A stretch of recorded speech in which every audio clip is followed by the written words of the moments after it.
हनुमान ज्ञान गुण सागर, जय कपीस तिहु लोक उजागर। ध्यान रखना पुत्र, भविष्य में तुम्हारा कोई भी मित्र कहे या कोई और, अपने वरदानों की शक्ति का प्रयोग तब तक मत करना जब तक सच में उसकी आवश्यकता ना हो। किंतु माँ, मुझे कैसे ज्ञात होगा कि अपनी शक्ति का प्रयोग करने की आवश्यकता है भी या नहीं?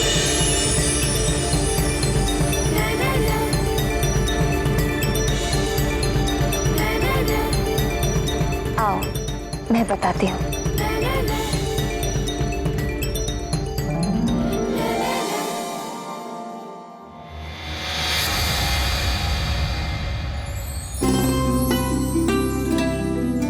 हनुमान, ये शाक देख रहे हो पुत्र, इसे चाकू से ही काटा जाना चाहिए, ना कि तलवार से। अर्थात शाक की आवश्यकता चाकू से पूरी होती है, ना कि तलवार से।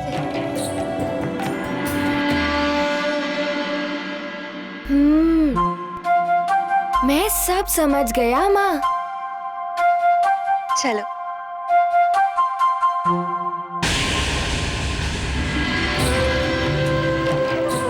ये चूल्हा देख रहे हो पुत्र, इसमें उतनी ही आंच रखी जाती है जितने में भोजन पक जाए।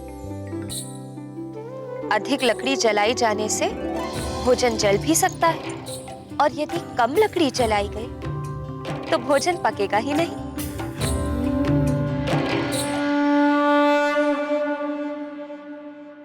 मैं समझ गया माँ।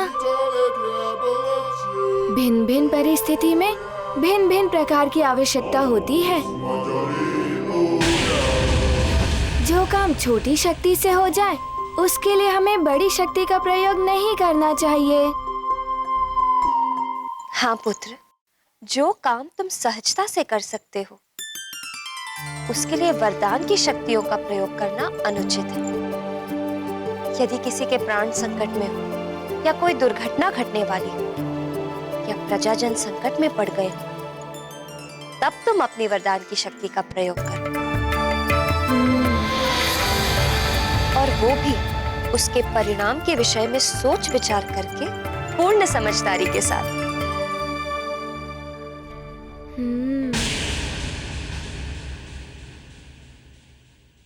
मैं अब ऐसा ही करूंगा माँ।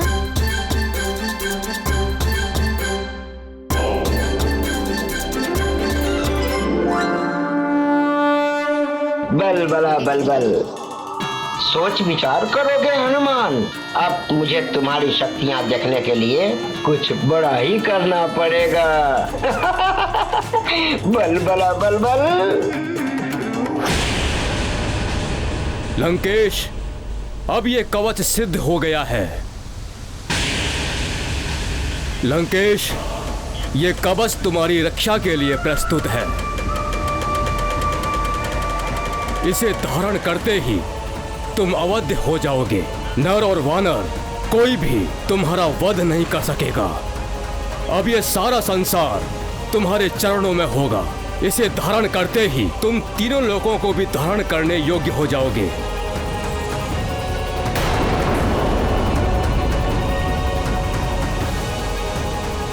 धारण करो इसे लंकेश।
विष्णु,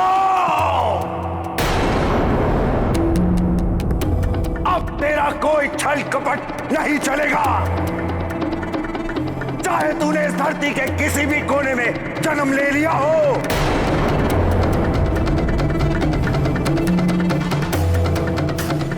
चाहे तुम सारे देवता मिलकर उस तुच्छ वानर बालक को जितनी चाहे शक्तियां दे दो, अब मेरा कोई आयत नहीं कर सकता।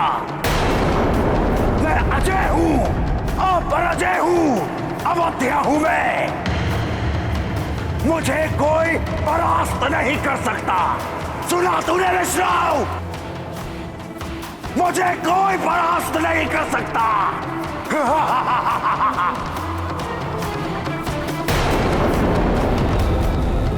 अब मैं निकलूंगा अपने रक्षा कवच के साथ परिभ्रमण करने के लिए। दशानन रावण की जय, दशानन रावण की जय, केश रावण की जय।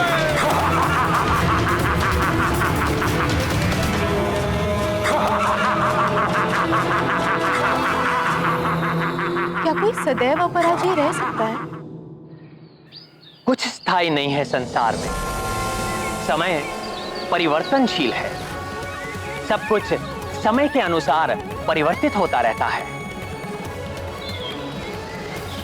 किंतु हां, भक्ति कभी परिवर्तित नहीं होती। भक्ति से आंतरिक शक्ति प्रबल होती है। वो शक्ति आत्म त्याग के लिए प्रेरित करती है। और जब मनुष्य सच्चा आत्म त्याग करता है, तभी उसकी आत्मा ईश्वर के प्रति पूर्णतः रूप से समर्पित हो पाती है। किंतु स्वामी, आत्मत्याग बहुत ही कठिन साधना के द्वारा ही संभव होती है। हाँ मित्रविंदा, किंतु जिसने ये कठिन साधना कर ली, उसे ना तो मृत्यु का भय रहता है और ना ही स्वर्ग के सुख की कामना। अजय हो जाता है वो। उसकी देह तो पराजित हो सकती है, किंतु आत्मा नहीं।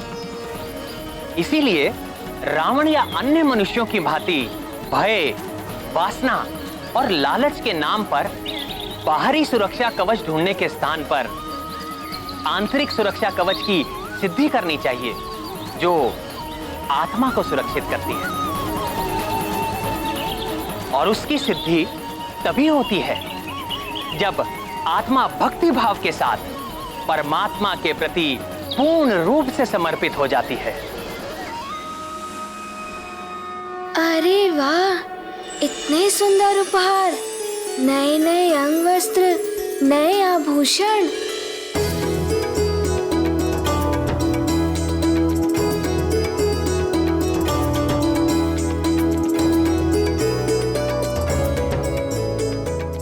अरे वाह, कितना सुंदर है ये और कितना चमक रहा है, बिल्कुल दर्पण के भांति।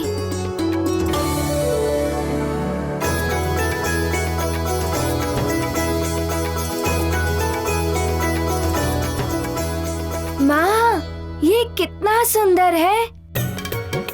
मुझे बहुत अच्छा लगा। माँ, मैं इसे अभी पहन लूं? अभी नहीं पुत्र, समय है अभी। पहले तुम्हारा राज तिलक होगा, तुम युवराज बनोगे तब। नानी, युवराज तो मैं अभी भी हूँ ही ना। सब मुझे युवराज कहते हैं। युवराज बनने के लिए उत्सव का आयोजन क्यों? पुत्र, इस उत्सव में तुम्हें विधिवत युवराज घोषित किया जाएगा और उसके बाद तुम्हारे कुछ नए कर्तव्यों का आरंभ होगा। तुम्हारे उत्तरदायित्व भी बढ़ जाएंगे। जानते हो ना, कर्तव्य और उत्तरदायित्व का अर्थ क्या होता है? हाँ नानी जी, मुझे सब ज्ञात है। चक्रासुर के समय में भी मैंने अपना उत्तरदायित्व निभाया था और ज्वालामुखी के विस्फोट के समय भी मैंने अपना कर्तव्य निभाया था। पुत्र हनुमान, वीरता और युद्ध ही कर्तव्य नहीं होते युवराज बनने के लिए, प्रजा के हित का भी ध्यान रखना होता है। रणनीति से लेकर राजनीति तक सबका ज्ञान होना आवश्यक है युवराज बनने के लिए। इतना सब कुछ? हाँ पुत्र, कृषि का प्रबंध, उद्योग और व्यापार की व्यवस्था, संगीत, साहित्य, कला, नाट्य का प्रबंधन, यही नहीं धर्म, कर्म और यज्ञ, ये सब कुछ तुम्हें सीखना और समझना होगा पुत्र।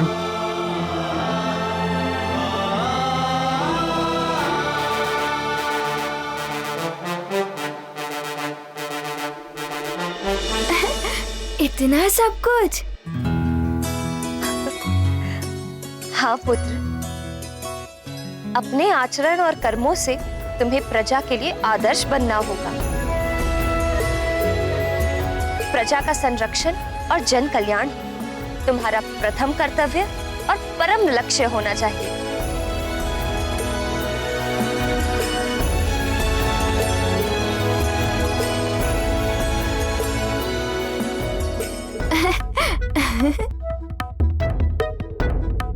पिताश्री, मेरे राज तिलक के लिए इतने नए नए आभूषण।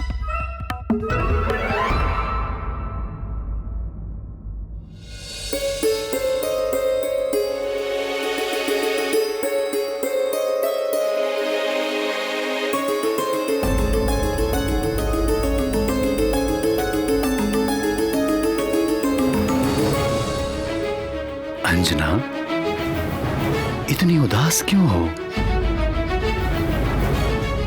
संस्कार, समझ और अनुभव कोई औषधि नहीं है जो घोलकर पिला दी और बालक को ज्ञान प्राप्त हो गया। हमें निरंतर प्रयास करना होगा और देखना हमारा हनुमान शीघ्र ही सब कुछ सीख जाएगा। माँ, मैं ये सब अपने मित्रों को दिखाऊं? उत्सव में तो सब देख ही लेंगे ना।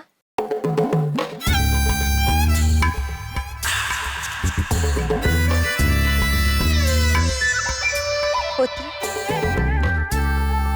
मैंने तुम्हें समझाया था ना, किसी भी प्रकार का दिखावा करना अनुचित है। वस्त्र आभूषण हो, धन संपदा हो या शक्ति बल, किसी भी प्रकार का अनावश्यक दिखावा नहीं करना चाहिए पुत्र।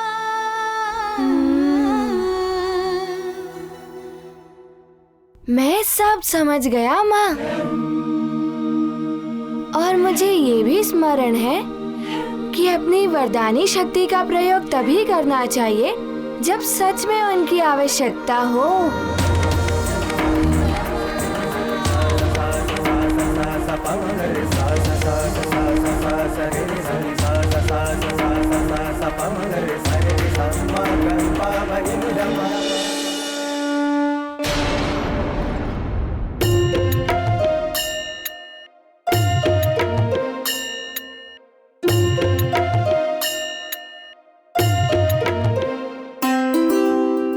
कितना श्रृंगार करोगी उर्वशी? होना तो वही है जो नित्य होता है। हम नृत्य करेंगे, देवराज इंद्र कुछ प्रशंसा के बोल बोलेंगे, बस। रंभा, आज उर्वशी देवराज इंद्र को अपने सौंदर्य और नृत्य से मंत्र मुक्त करने वाली है। देवियों, देवराज इंद्र ने सूचना भिजवाई है कि आज दरबार में होने वाला नृत्य स्थगित किया जाता है।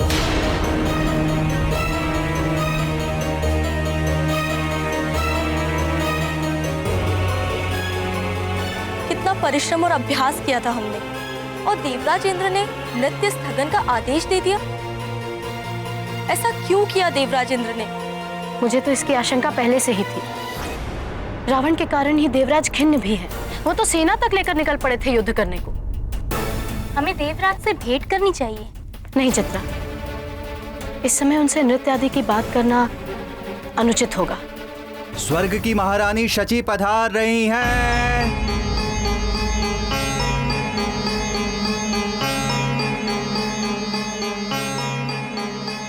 महारानी प्रणाम। महारानी,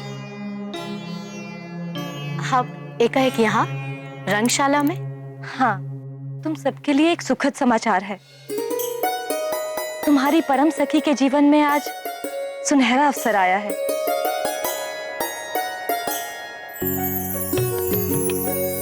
आप किस सखी की बात कर रही हैं महारानी? पुंजिक स्थला की उर्वशी, जो अब धरती लोक में हनुमान की माता अंजना है। आज अंजना के पुत्र हनुमान को अल्पायु में ही युवराज के पद पर सुशोभित किया जा रहा है। अच्छा, आज तो सचमुच ही पुंजिक स्थला अर्थात अंजना के जीवन का सबसे सुखद दिन है। हाँ उर्वशी, बड़ा ही चमत्कारी और दिव्य बालक है वो। और अंजना भी संसार की श्रेष्ठतम माताओं की गणना में आ चुकी है। चलो अच्छा ही है, पृथ्वी पर जाकर ही सही कुछ तो श्रेष्ठता मिली उसे, अन्यथा स्वर्ग में तो वो एक साधारण अप्सरा थी। क्यों उर्वशी, तुम्हें ईर्ष्या हो रही है? मुझे क्यों ईर्ष्या होगी महारानी? स्वर्ग के सुख पृथ्वी पर कहाँ? अच्छा सुनो, सुमेरु से स्वर्ग में भी निमंत्रण आया है, तो हमने सोचा वो तुम्हारी सखी है, तुम सब चली जाओ वहाँ, उससे मिल भी लोगी और हमारी ओर से उसे उपहार भी दे देना। यदि आप और देवराज चाहते हैं तो हम अवश्य जाएंगी वहाँ।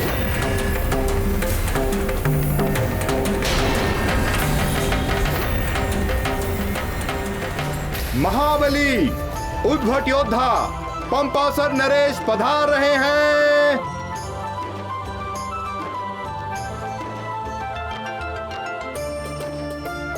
प्रणाम ऋषिवर। आयुष्मान भव। आपका स्वागत है। देवगुरु बृहस्पति पधार रहे हैं।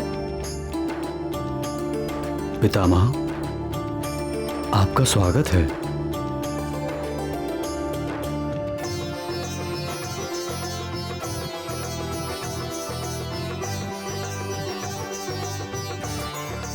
देवियों, आपका स्वागत है। कदाचित आप सब स्वर्गलोक से पधारे हैं।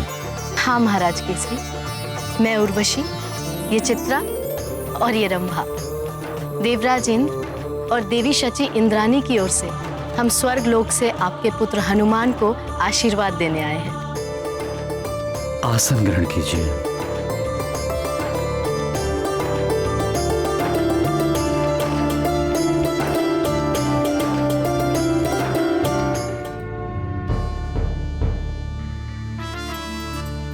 महाराज केसरी की जय, युवराज हनुमान की जय, युवराज हनुमान की जय, युवराज हनुमान की जय, संकट अंजनी पुत्र हनुमान जी की जय, पवन पुत्र हनुमान की जय, पवन पुत्र हनुमान की जय, पवन पुत्र हनुमान की जय।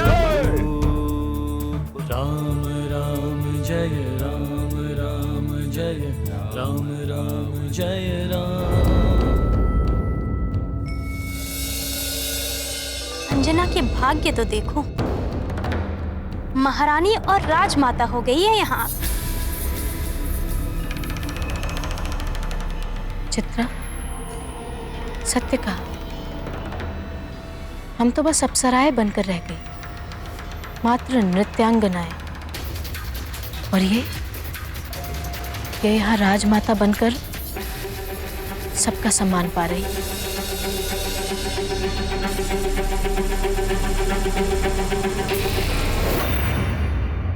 अब हमें विधान आरंभ करना चाहिए।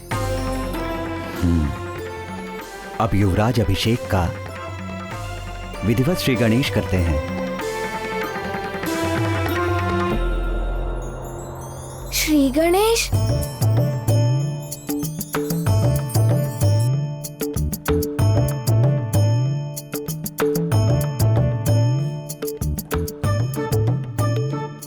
पुरोहित जी, ये ये श्री गणेश क्या होता है?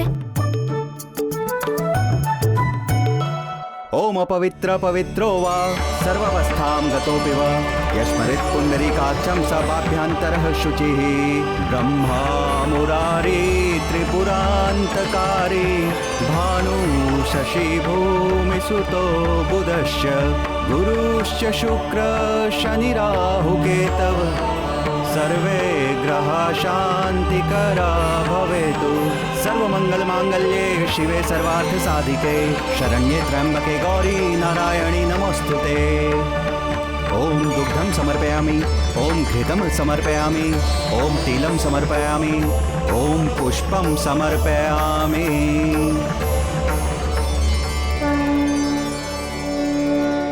युवराज हनुमान की जय, केसरी युवराज की जय, अंजनी पुत्र युवराज की जय, केसरी नंदन युवराज की जय, हनुमान जी की जय, युवराज हनुमान जी की जय, युवराज हनुमान जी की जय, पवन पुत्र हनुमान की जय। अब हनुमान युवराज पद की शपथ ग्रहण करेंगे।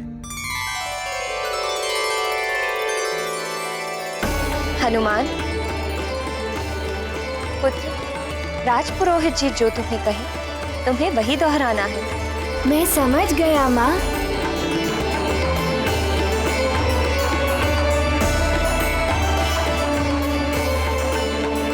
मैं सुमेरु महाराज केसरी और राजमाता अंजना पुत्र हनुमान युवराज पद की शपथ लेता हूँ। मैं सुमेरु महाराज केसरी और राजमाता अंजना पुत्र हनुमान युवराज पद की शपथ लेता हूँ। मैं प्रतिज्ञा लेता हूँ अपने पद की मर्यादा और गरिमा का ध्यान रखूंगा। मैं ये प्रतिज्ञा लेता हूँ कि अपने पद की मर्यादा और गरिमा का ध्यान रखूंगा। युवराज हनुमान की जय, युवराज हनुमान की जय, केसरी नंदन युवराज की जय, अंजना पुत्र युवराज की जय, हनुमान जी की जय, युवराज हनुमान जी की जय, युवराज हनुमान जी की जय।